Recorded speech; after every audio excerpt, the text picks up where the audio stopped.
I was banging 7-gram rocks and finishing them because that's how I roll. I have one speed, I have one gear. Go. That's Charlie Sheen talking about just how much crack he could take in a single sitting. But he tells Andrea Canning that he never worried about ODing and that he's clean now. In just a minute, we're going to have more of that first interview since his professional world exploded. And we're going to get the results of a drug test he agreed to take Saturday live on air. Good morning, America. I'm George Stephanopoulos here in New York. And I'm Robin Roberts here in Hollywood, George. And a few people were talking about Charlie Sheen last night at the Academy Awards. This morning, there's got to be a morning after. We're in the El Capitan Theater.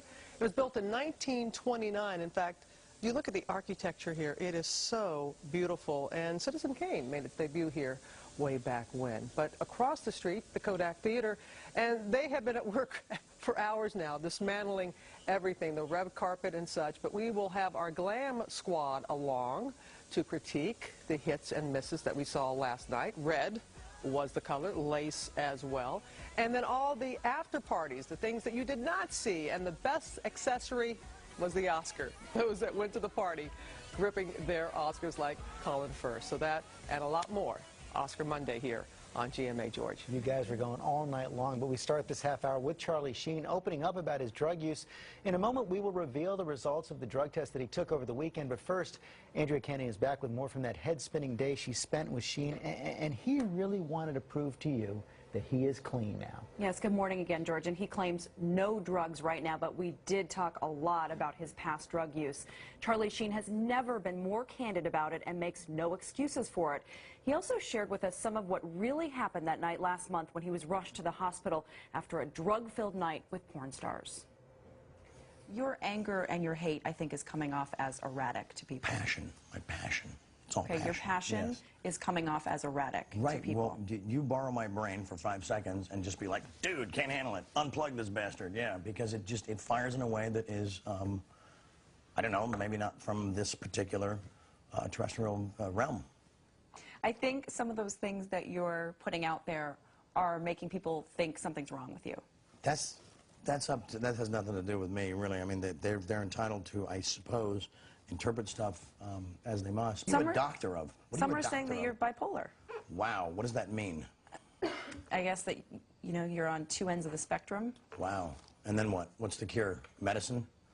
Make me like them? Not going to happen. I'm bi-winning. I win here and I win there. Now what? If I'm bipolar, aren't there moments where a guy like crashes and like in the corner like, oh my God, it's all my mom's fault? Shut up. Shut up. Stop. Move forward.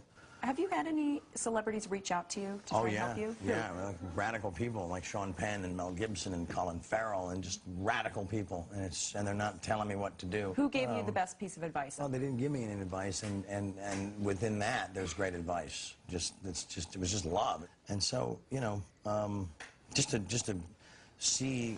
It's oftentimes says unknown, but occasionally, you know, a giant marquee name comes through on your caller ID, and it's like winning. When was the last time you used? I use a blender, I use a vacuum cleaner, I use household items. When was the last time I ingested or took drugs? Yes, when was the last time you took drugs? Such an AA stupid expression or term.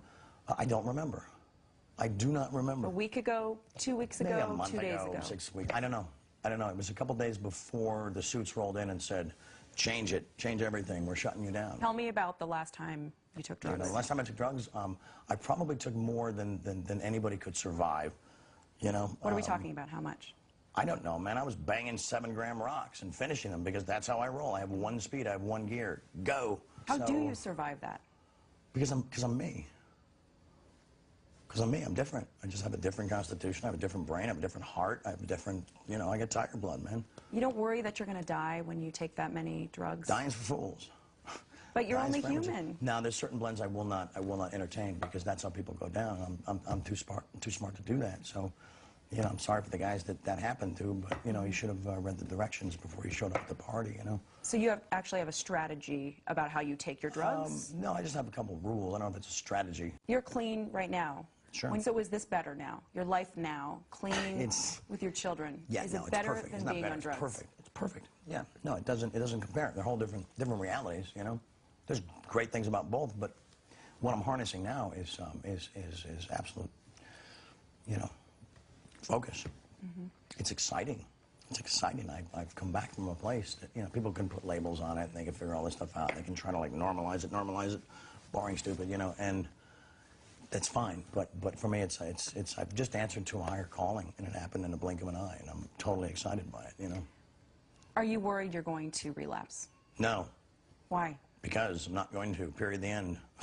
But how do you I blinked know? and I blinked and I cured my brain. That's how. Everybody has the power. It's because everybody, you know, can't is the cancer of happen. Can't is the cancer of happen. I can't do it. The Nike slogan doesn't say, just try it. Oh, okay. Just try it. No, just do it, man. But you love to party. I mean, what's not to love? How do Especially you... when you see how I party, man. It was epic. The run I was on made Sinatra, Flynn, Jagger, Richards, all of them just look like, you know, droopy-eyed, armless children. When you look back at the last time you used drugs, are you disgusted with yourself, or do you think, how could I have done that? I'm proud of what I've created. It was radical. You're proud of that party moment? Of course. Why wouldn't I be? No, Why would you be? Because I expose people to magic. I expose them to something they're never otherwise going to see in their boring, normal lives. And I gave that to them. I may forget about them tomorrow, but they'll live with that memory for the rest of their lives. And that's a gift, man. One of the women said that she was afraid she might OD. One of the women who was here. What's that got to do with me? You're showing them the party. You know, that's got nothing to do with me. That's all on her. And if she does, I'm sorry.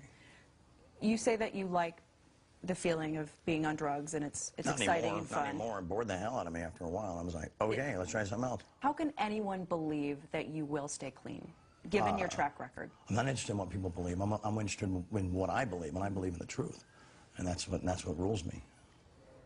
And Charlie Sheen did end up taking that drug test while we were in his home. He passed the urine test, but also took a more comprehensive blood test that would reveal if even more drugs were taken. Okay, Andrew, thanks very much. We want to get to that right now. Joining me is Dylan Howard. He's the senior executive editor at Radar Online. He was there with Charlie Sheen when the actor took the more comprehensive drug test. And Dylan, tell us how this all came about and exactly what test Charlie was given. Well, good morning to you, George. This came about after we were confronted with speculation from those who were seeking answers as to why Charlie Sheen went on these radio rants, if you like. I confronted him. I asked him whether or not he was prepared to undergo a drug test. He said he would if, when he passed, that I would drink his urine as a way of, as a mark of a man, if you like. Of course, that was a joke, and that never went to fruition, but he did agree. In fact, he even flew back from the Bahamas, where he was vacationing, to take this test earlier than expected. He was so confident that he would pass. And, George, not even Charlie Sheen knows the results of this drug test. We were just showing the blood. We were just showing the blood being drawn. What more can you tell us about who did the test? Well, this was done by a court-certified laboratory here in California, a company that is certified to practice in 5 states and is a member of the prestigious college, I should say, of American Pathology. It was undertaken on Saturday afternoon. They took 2 tests. They took a urine test and they also took a blood test, the results of which took 24 hours to compile, and this comprehensive report right here details the results that America wants to know. And you tested for marijuana, cocaine, opiates, amphetamines, alcohol. What did you find? The blood test tested for a grid of 10 drugs, the urine a grid of 9. And the good news for Charlie Sheen, as he's watching this at home, I can tell you that right now, is that he tested negative for every single one of those tests. So negative, no drugs in his system at all, according to this urine and blood test. And that means, you know, we checked with some experts as well. That means he is likely clean for at least a few days. This is good for, what, the urine test for 2 or 3 days, maybe the blood test just a little bit longer? No, in fact, the blood test only goes for a window of around about 24 hours, but it's a more complex test and looks deeper into the system. The urine, on the other hand, tests for some 72 hours. But this is a big win for Charlie Sheen. Make no mistake, he flew home early to confront these allegations. People thought that he was using in the Bahamas, and he wasn't. So according to your test, he's been clean for at least 72 hours, according to the urine test, and for the blood test, 24. Okay, Dylan, thanks very much for sharing that with us. Tomorrow, we're going to take you inside Charlie Sheen's home with his family on GMA, and you can see more of his interview on 2020 tomorrow night at 10, 9 Central. It's time now for the weather with Sam. Hey, Sam.